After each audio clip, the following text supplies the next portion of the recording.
ایک رخ دیکھتے تھے اس معاملے کا، اب دوسرا رخ بھی بڑا واضح ہے، اور ہمیں جو افسران ہیں حکومت کے، انہوں نے بڑا واضح کہا ہے کہ اگر یہ نائب رہے گا تو ہم نے کوئی فیصلے نہیں کرنے، حکومت نہیں چلے گی۔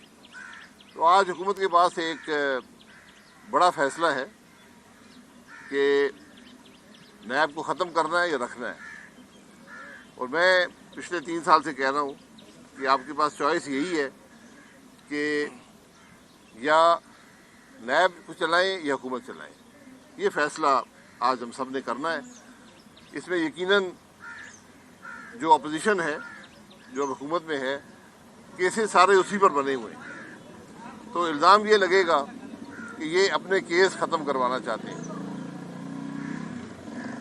اس کا حل کیا ہے؟ حل یہی ہے کہ آپ نیب کو ختم کریں، اپوزیشن کا کیس رہنے دیں، اور ان عدالتوں میں ٹی وی کیمرے لگا کر پاکستان کے عوام کو دکھائیں کہ یہ نیب کر کیا رہا ہے۔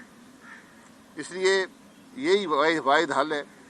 اگر یہ ادارہ رہے گا آپ کا ملک نہیں چل سکتا۔ آج جو معاملات بجلی کے ہیں، جو گیس کے ہیں، تیل کے ہیں، ان کی سب سے بنیادی وجہ نیب کا وجود ہے۔ جو ان محکموں کے افراد نے حشر دیکھا ہے، جو افسران ان سے پہلے تھے، جو آج 6 سال سے ان عدالتوں کے چکر لگا رہے ہیں، جنہوں نے 2 سال جیل کاٹی ہے، اس کے بعد کوئی شخص بھی کام کرنے کو تیار نہیں ہے۔ تو آج یہ سب سے بڑا فیصلہ حکومت کے سامنے یہی آئے گا۔ اس کا حل میں نے آپ کو بتا دی ہے، اور مجھے امید ہے کہ کابینہ ایک بہتر فیصلہ کرے گی، اور عوام بھی اس فیصلے کو یہ سمجھیں گے کہ ملک کے مفاد میں ہے، کسی نے اپنے ذاتی کیسز کے لیے نہیں کیا، اور ذاتی کیس رہنے دیں۔ جو سیاستدانوں پر کیس ہیں وہ آپ رہنے دیں، ان کو چلائیں، تاکہ کوئی یہ شبہ نہ ہو کہ شاید اپنی جان بچانا چاہتے ہیں۔ حالانکہ آج سیاسی طور پر اس کا سب سے بڑا فائدہ جو ہے وہ عمران خان اور اس کے ٹولے کو ہوگا، جنہوں نے اس ملک کو بے دریغ لوٹا ہے، اور آج نیب ختم ہوا تو اس کی گرفت سے باہر ہو جائیں گے۔ لیکن اور بھی طریقے ہیں احتساب کے، اور وہ طریقے جس شخص نے ملک کو لوٹا ہے، نقصان پہنچایا ہے، اس کو جوابدہ عوام کے سامنے ہونا پڑے گا۔ جی اچھا شاہد صاحب، آپ لوگ حکومت میں آنے سے پہلے جس سے بھی بات ہوتی وہ کہتے تھے کہ ہم انتقام نہیں لیں گے اور کوئی کسی کے خلاف تقریر نہیں کرے گا، لیکن جس دن سے وزیر اعظم میاں شہباز شریف نے حلف اٹھایا، وہ اپنی ہر سپیچ میں عمران خان کا نام لے کے بات کرتے ہیں۔ آپ لوگ بھی گزرا ہیں، وہ بھی عمران خان کا نام لے رہے ہیں، اور باقاعدہ مقدمات کا کہا جا رہا ہے۔ تو یہ فرق تو پھر کوئی زیادہ نہ ہوا، صرف زبان کا فرق ہوا کہ ان کی لینگویج تھوڑی سی زیادہ خراب ہوتی تھی۔ یہ آپ کو بات کرنی پڑتی ہے کہ پچھلی حکومت کر کیا رہی تھی۔ ہم نے کسی کی حد تک نہیں کی، کسی پر الزام نہیں لگایا، کسی کو گالی نہیں نکالی، لیکن ملک کے حقائق کی بات تو آپ کو کرنی پڑے گی۔ جو کرپشن ہوئی ہے اس کو، جو نظام ہے اس کے اندر لانا پڑے گا۔ یہ ممکن نہیں ہے کہ کسی نے ڈاکے ڈالے ہوں اور ثبوت ہو۔ ہم کسی پر بے جا الزام نہیں لگائیں گے، ہم کسی کو جیلوں میں نہیں ڈالیں گے، لیکن جو انصاف کا نظام ہے اس کے تحت جن لوگوں نے ملک کو لوٹا ہے ان کو جواب تو دینا پڑے گا۔ جیسے کہ آپ نے سنا کہ کیا گیا تھا، کوئی ذمہ داری لینے کو تیار نہیں، ایک دوسرے پر ذمہ داری ڈالی جا رہی ہے، پرائم منسٹر، لاء منسٹر، سردار منسٹر۔ آپ کے پاس انفارمیشن کیا ہے آخر اس کے پیچھے کون تھا؟ غلط ثابت ہوا ہے کہ کیا الٹا ان لوگوں پہ ایسا کیس ہو سکتا ہے؟ جی، تو اب یہ دیکھیں کہ کون لوگ تھے۔ ملک کے وفاقی وزراء تھے، ملک کا وزیر اعظم تھا اور ملک کا صدر تھا، اور یہ وہی لوگ ہیں جنہوں نے پاکستان کا آئین توڑا، عدم اعتماد کی نفی کرنے کی کوشش کی، ایک بے بنیاد سازش کا الزام اپوزیشن پر لگایا جس کا کوئی وجود نہیں ہے۔ اور آج بدقسمتی ہے کہ اس ملک کے پڑھے لکھے لوگ بھی عمران خان کے اس جھوٹ کو، بہت سے لوگ ایسے ہیں پڑھے لکھے لوگ جو یہ سمجھتے ہیں کہ یہ آدمی سچ بول رہا ہے۔ یہ حقائق جس ملک کے ہوں جہاں نہ صدر ملک کا آئین کو فالو کر سکے، نہ وزیر اعظم کر سکے، توڑیں، ایک سازش کر کے آئین کو توڑیں اور دوسروں پر الزام لگائیں، یہ حقائق کی تحت تو آپ کو پہنچنا پڑے گا۔ کیا یہ درست ہے کہ حکومت ڈیولپمنٹ اور جو نان ڈیولپمنٹ ایکسپینڈیچر ہے اس پہ کٹ لگانی جا رہی ہے کیونکہ مہنگائی کو روکنے کے لیے یہی طرح؟ جی، یہ آپ کو کرنا پڑے گا۔ جو آج پاکستان قیمت خرید سے کم پیٹرول بیچ رہا ہے، جس کی قیمت آپ کو 200 ارب महीने की पड़ रही है कि दुनिया में कोई मुल्क ये नहीं कर सकता।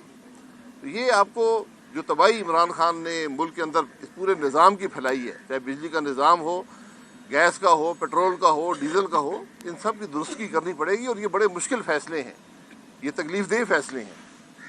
अच्छा शाहिद साहब, कौमी सलामती कमेटी के इजलास की बात की थी वज़ीर आज़म साहब ने कि फौरी तौर पर बुलाया जाएगा, वो कब होगा? दूसरा, 2-3 बड़े आइनी ओहदे हैं, जैसे सदर पाकिस्तान एक दिन बीमार हो जाते हैं, अगले दिन वो हशाश बशाश होकर गवर्नर पंजाब को ऑर्डर जारी करते हैं। गवर्नर पंजाब भी जो हल्फ नहीं उठाता, यहाँ सिंध में भी गवर्नर इस्तीफा दे चुका है। तो ये आइनी ओहदों को पुरकब करेंगे और ये सदर और गवर्नर पंजाब का क्या होगा? देखिए, जो बात नेशनल सिक्योरिटी कमेटी की है, अब काबीना बन गई, उसका इजलास भी जल्द हो जाएगा। और ये जो साजिश के इल्ज़ामात हैं, जो इमरान खान अपनी कुर्सी बचाने के लिए आज पूरे मुल्क को दाव पर लगाना चाहता है, इसकी हक़ाइक़ भी अवाम के सामने आ जाएंगे। जो आइनी ओहदे हैं, आइनी ओहदेदारों को आइन के मुताबिक काम करना चाहिए। ये मुमकिन नहीं है कि मुल्क का सदर एक दिन बीमार हो और एक दिन ठीक हो जाए, और वही मुल्क का सदर जो रात के अंधेरे में पंजाब के गवर्नर को बदल सकता है, ठीक है, अंधेरे में मुल्क के पंजाब के गवर्नर को बदल सकता है, वो आज 5 दिन से समरी लेकर बैठा हुआ है और उसको अप्रूव नहीं कर रहा। और गवर्नर बयान दे रहा है कि सदर जो है वो गवर्नर को बदलता है, हालांकि सदर सिर्फ जो वफाकी हुकूमत की इंस्ट्रक्शंस होती हैं उस पर ऑर्डर जारी करता है। तो ये बदनसीबी है कि आज आरिफ अलवी साहब भी आइन को भूल गए हैं।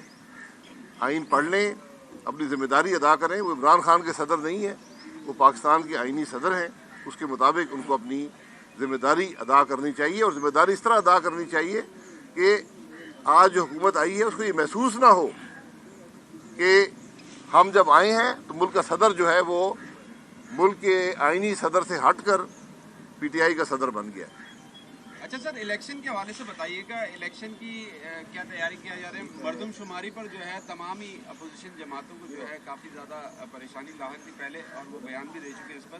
तो अब क्या पहले मरदमशुमारी होगी, उसके बाद दोबारा इलेक्शन की तैयारी? देखिए, इलेक्शन कमीशन ने कहा है कि हमें 7 महीने दरकार हैं इलेक्शन करवाने के लिए। ये फैसला कि इलेक्शन कब होंगे ये अपोजिशन करेगी। आपकी हतमी तारीख जो है वो अगस्त 17, 2023 है, तो आप वहाँ तक भी जा सकते हैं, उससे पहले भी करवा सकते हैं। ये फैसला अपोजिशन ही करेगी। लेकिन जिस मुल्क में 7 महीने का वक्त दरकार हो इलेक्शन करवाने के लिए, तो आपको 7 महीने की केयर टेकर सेटअप, उसकी ये जो हमारे आज माशी हालात है, इसका मुतहम्मल मुल्क नहीं हो सकता कि 7 महीने का केयर टेकर सेटअप।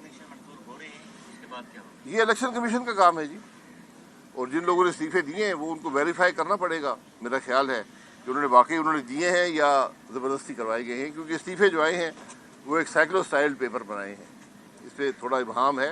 बहरहाल वो अगर इस्तीफे देते हैं उनकी आइनी हक है और बाई इलेक्शन हो जाएंगे। अच्छा शाहिद साहब, आप काबीना का हिस्सा कब बनेंगे? और दूसरा ये कि अवाम महंगाई के हाथों पहले ही बहुत तंग थी, कहीं मजीद तंग तो नहीं आ जाएगी, हो जाएगी? देखिए, मैंने आपको बताया, तकलीफदेह फैसले आपको करने पड़ेंगे, उसी से मुल्क के मामलात का रुख बदलेगा और आपको वाज़ेह एक फ़र्क नज़र आएगा। लेकिन जो तबाही फैलाई गई है 4 साल में, वो एक दिन या एक हफ्ते में दुरुस्त करना मुमकिन नहीं होता। लेकिन आप इंशाल्लाह बेहतरी की तरफ एक रुझान देखिए। तकलीफ सबके लिए होगी जब हुक्मरान अपने आइनी जिम्मेदारियों से, अपनी हुकूमती जिम्मेदारियों से इनहराफ करें और ऐसे फैसले करें जिसका कोई वजूद ना हो, ना अकल तस्लीम करती हो, ना आपके फंडिंग हो, ना आपके बजट में गुंजाइश हो। वो फैसले हमेशा उसका बोझ अवाम पर पड़ता है। तो अब हमारी कोशिश है कि उस बोझ को कम से कम करके मुल्क के हालात को दुरुस्त किया जाए। अच्छा शाहिद साहब, आपकी हुकूमत बनने लगी तो डॉलर एकदम नीचे गिरना शुरू हुआ, लेकिन कल उसने दोबारा जंप मारा, फिर 3-4 रुपए बढ़ गया। जी, ये होता है। ये जब आपकी हुकूमत चलेगी तो इंशाल्लाह इसमें इस्तेकाम आएगा। इस्तेकाम लाने के बाद आप तरक्की देंगे तो ये मामला नीचे आएंगे। डार साहब का अपना फैसला है, वो मुल्क से बाहर हैं। मेरे ख्याल वो आना चाहते हैं तो वो तशरीफ ले आएंगे। ये पार्टी का फैसला नहीं है, उनका ज़ाती फैसला है। में कब जा रहे हैं? आप कब हलफ? जी, आप कब हलफ उठा रहे हैं? मैंने हलफ लिया था एक दफ़ा।